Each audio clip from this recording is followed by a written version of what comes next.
చారిత్రక ఆధ్యాత్మిక శోభకు నిలయంగా నిలుస్తుంది కొలనుపాక జైన్ మందిర్. ఈ జైన్ మందిర్ నిర్మాణం అనేది 2000 సంవత్సరాల క్రితం జరిగినట్లుగా కూడా మనకు ఆధారాలను లభ్యం కావడం జరిగింది. ముఖ్యంగా రాష్ట్రకూటుల కాలంలో ఈ జైన్ మందిర్ని పూర్తి స్థాయిలో నిర్మించారని చెప్పేసి కూడా మనకు చారిత్రక ఆధారాలను బట్టి తెలుస్తుంది. మనం ప్రజెంట్గా కొలనుపాకల్లో ఉన్నటువంటి జైన్ మందిర్కి రావడం జరిగింది. ఒకసారి విజువల్స్లో జైన్ మందిర్ని పరిశీలించినట్లే ఒక అద్భుతమైనటువంటి నిర్మాణంగా కూడా దీన్ని మనం చెప్పవచ్చు. రాష్ట్రకూటులు జైన మతాన్ని స్వీకరించిన తర్వాత ఆ జైన మతానికి సంబంధించి ఎవరైతే తీర్థంకరులు జైన మత గురువులు ఎవరైతే ఉన్నారో వారికి సంబంధించినటువంటి విగ్రహాలన్నింటినీ కూడా ఈ యొక్క మందిరంలో ప్రతిష్ఠించారని చెప్పేసి కూడా మనకు తెలియవస్తుంది. జైన మత తీర్థంకులుగా 24 మంది తీర్థంకులు ఉండగా దాంట్లో జైన మత స్థాపకుడైనటువంటి ఋషభనాథుడితో పాటు 23వ తీర్థంకునిగా ఉన్నటువంటి పాశునాథుడు, ఆ తర్వాత 24వ తీర్థంకుడైనటువంటి వర్ధమాన మహావీరుడికి సంబంధించినటువంటి విగ్రహాలను కూడా లోపల పొందుపరిచినటువంటి పరిస్థితి అయితే ఉందని చెప్పవచ్చు. రాష్ట్రకూటులు మాత్రమే కాకుండా ఆ తర్వాత వచ్చినటువంటి పాలకులు కూడా జైన మతాన్ని స్వీకరించి జైన మతాన్ని ఆదరించేసి జైన మత అభివృద్ధి కోసం కూడా పాటుపడ్డట్టు కూడా మనకు తెలియవస్తుంది. ముఖ్యంగా మొఘలాయి చక్రవర్తులుగా ఉన్నటువంటి ఔరంగజేబ్కి సంబంధించి ఔరంగజేబు యొక్క కుమారుడైనటువంటి బహదూర్ షా కూడా జైన మతాన్ని స్వీకరించి ఈ యొక్క జైన మతాన్ని ప్రజెంట్గా కొలనుపాకలో ఉన్నటువంటి జైన మందిరాన్ని అభివృద్ధి చేసినట్లు కూడా చారిత్రక ఆధారాలను బట్టి కూడా మనకు తెలియవస్తుంది. ఒక అద్భుతమైన నిర్మాణంగా ఈ యొక్క జైన మందిర్ అనేది విరాజిల్లుతుంది అని చెప్పడంలో అతిశయోక్తి లేదని చెప్పవచ్చు.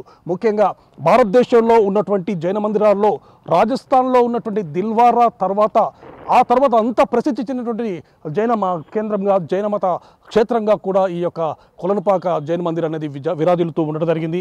ఈ జైన మందిరానికి సంబంధించి పూర్తిగా పాలరాతి నిర్మాణంగా కూడా చెప్పవచ్చు.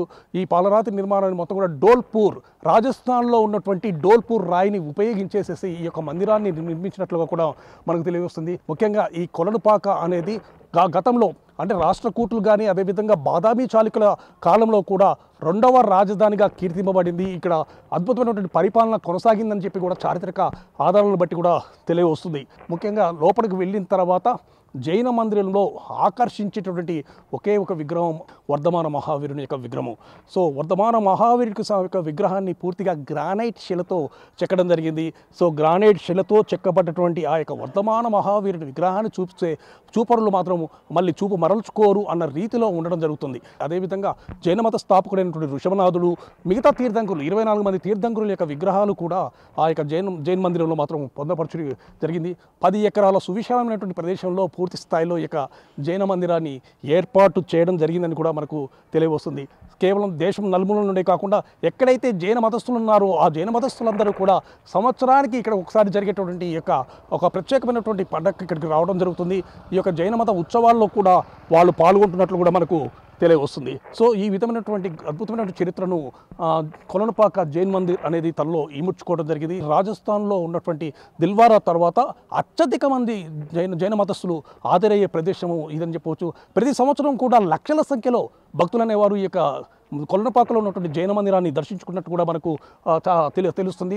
ఈ జైన్ మందిర్కి వస్తున్నటువంటి భక్తులు వారు ఏమంటారు వారి ద్వారా తెలుసుకుందాం. చెప్పండి, ఈ జైన్ మందిర్ అనేది చాలా ప్రాచీనమైనటువంటి టెంపుల్, మీరు తరచుగా వచ్చిపోతుంటారా? ఎలా ఉంది? చాలా ప్రశాంతంగా అనిపిస్తుంది. అక్కడ ఉన్న మూర్తిని చూస్తే ఈ ప్రపంచంలో ఉన్న బాధలన్నీ మర్చిపోయి ప్రశాంతంగా ఒక 10 నిమిషాలన్నా కళ్ళు మూసుకొని ఒక ధ్యానంలో ఉండాలనిపిస్తుంది. ఇది చాలా చారిత్రాత్మకమైనది. అక్కడ రాజస్థాన్ నుంచి మన గుజరాత్ నుంచి బస్సులతోని వస్తూ ఉంటారు యాత్రికులు. మేమైతే ఇక్కడ లోకలే, హైదరాబాదే, కానీ ఎప్పుడు వీలైతే అప్పుడు ఒక 3-4 నెలలకు ఒకసారి వచ్చిపోతూ ఉంటాం అన్నమాట. చాలా ప్రశాంతంగా అనిపిస్తుంది ఇక్కడికి వస్తే. ఈ వాతావరణమే ఒక డిఫరెంట్ ప్రపంచంలోకి వచ్చినట్టు ఫీలింగ్ వస్తుంది. ఓకే, మీరు చెప్పండి అమ్మా, మీరు కూడా ఈ టెంపుల్కి వస్తుంటారు కదా, ఎన్నిసార్లు వచ్చారు ఈ జైన్ మందిర్ చూడటానికి? పసితనం నుంచి వస్తుంటాము. మా పేరెంట్స్ మేము చిన్నప్పటి నుండి కూడా ఎప్పుడు యాదగిరిగుట్టకు వస్తే ఇక్కడికి తీసుకొస్తారు. మాకు చాలా చేంజ్నెస్ ఉంటుంది. మన ప్రశాంతత కోసం మాత్రమే వస్తుంటాం గుడికి. ఇక్కడికి వచ్చిన తర్వాత మంచి అంటే మానసిక ప్రశాంతత అనేది ఖచ్చితంగా చేకూరే అవకాశం ఉందా? సరిగా మానసిక ప్రశాంతత ఉంటుంది. అసలు ఇంటికి పోవాలని కూడా అనిపించదు. డే మొత్తం ఉన్నా ఇంకా 2 డేస్ ఉన్నా కూడా ఏం కాదు. చెప్పండి అమ్మా, జైన్ మందిర్ గురించి మీ అభిప్రాయం? ఇక్కడ చాలా బాగుందండి. పిల్లలు వచ్చినప్పుడు కూడా ఇక్కడ చాలా అంటే ప్రశాంతత ఎక్కువ ఉంటుంది కనుక కామ్గా పీస్ఫుల్గా ఉండాలని చెప్తే వాళ్ళు అర్థం చేసుకొని చక్కగా కూర్చుంటారు. పిల్లలకి బేసిక్గా ఏంటంటే చాలా ఆర్టిస్టిక్గా ఉంటుంది కదా టెంపుల్స్. మీరు లోపల చూస్తే ఎంత గాడ్ ఎంత బ్యూటిఫుల్గా ఉన్నారు అని చెప్తూ ఉంటారు. సో అదొకటి. ఇంకొకటి మెడిటేషన్ చేయాలన్న ఇంట్రెస్ట్ పిల్లలకు కూడా కలుగుతుంది. మన పెద్దవాళ్ళమే చేస్తాం ఎలాగైనా, కానీ పిల్లలకు కూడా కలుగుతుంది. దాంతోపాటు వీళ్ళు అసలు రాగానే మీరు చూస్తే వాళ్ళు కెమెరా కూడా అలౌ చేయరు. సో మనకు ఆ కామ్నెస్, ఆ పీస్ఫుల్నెస్ అక్కడ ఎంట్రన్స్ నుంచే మనకు వస్తుందన్నమాట. ఇంకా పిల్లల్ని కూడా అసలు వాళ్ళు, నేను వచ్చి పిల్లలకి కొంచెం హంగ్రీ మేము భోజనశాల బంద్ అయిన తర్వాత వచ్చామండి. పిల్లలు హంగ్రీ ఉన్నారని చెప్పంగానే ఎంబటే పాపం వాళ్ళు పిలిచి పిల్లలకి ఫుడ్ పెట్టారు. ఎంత బాగుందో, పిల్లలు చాలా కడుపు నిండా తిన్నారు. And that's what we need, right? మనం బయటకు వస్తే పిల్లల్ని, పిల్లలు హ్యాపీగా ఉన్నారు, మేము హ్యాపీగా ఉన్నాం. చక్కగా. టెంపుల్ హిస్టరీ గురించి మీకు ఏమైనా ఐడియా ఉందా? నాకు టెంపుల్ హిస్టరీ గురించి అంత ఐడియా లేదండి, బట్ చూస్తుంటేనే అర్థమవుతుంది చాలా పురాతనమైన టెంపుల్ అని. అండ్ చాలా మనశ్శాంతిగా ఉంది వచ్చిన తర్వాత. ఎక్కడి నుంచో వచ్చాము, అంత ట్రావెల్ చేసామన్న ఫీలింగ్ లేదు అసలు. This is worth coming here and staying for few minutes అనిపించిందండి. డెఫినెట్లీ అందరూ వచ్చి ఎక్స్పీరియన్స్ చేస్తే ఇంకా బాగుంటుంది. ఎక్కడ ఎలాంటి ఇబ్బందులు ఉన్నా కూడా ఈ యొక్క ప్రదేశానికి వచ్చి ఈ మందిర్ని దర్శించుకుంటే మాత్రం చాలా మానసిక ప్రశాంతత అనేది దొరుకుతుందని చెప్పేసి జైన్ మందిర్ సందర్శించడానికి వచ్చినటువంటి భక్తులు చెప్తున్నటువంటి పరిస్థితి ఉండడం జరిగింది.